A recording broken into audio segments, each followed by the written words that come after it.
For this lunch guys, luto tayo ng kabsa. Ayan yung mga rekado ng kabsa, yung kanin, yung patatas, carrots. Ayan ang igigisa ko po. Ito po yung buong manok na iluluto ko. Saka lemon.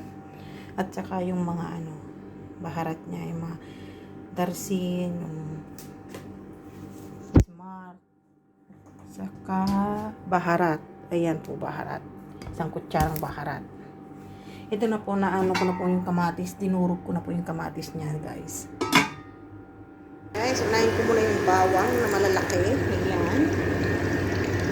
Ayan, guys. Nalog ko na yung sibuyas. Ayan, guys. Igisa ko na po ito naman.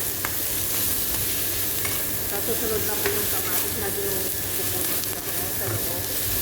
Ayan na po yung itsura niya, guys. Tapos lalagyan natin yung patatas at carrots. Ayan, din mabuti.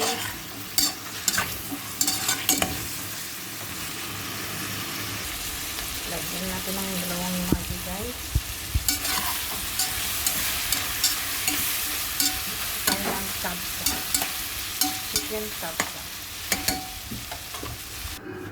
Ihulog na natin yung lemon. May na po yan. Hintayin na lang natin kumulo. Hinulog ko na rin yung manok dyan. Yan, nagsisindi po ako ng uling para hindi po siya mangamoy dito sa buong bahay.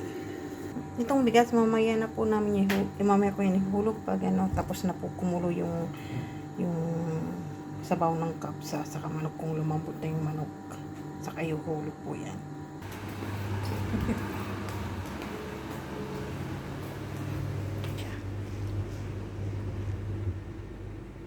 Lagay ko dito sa aircon.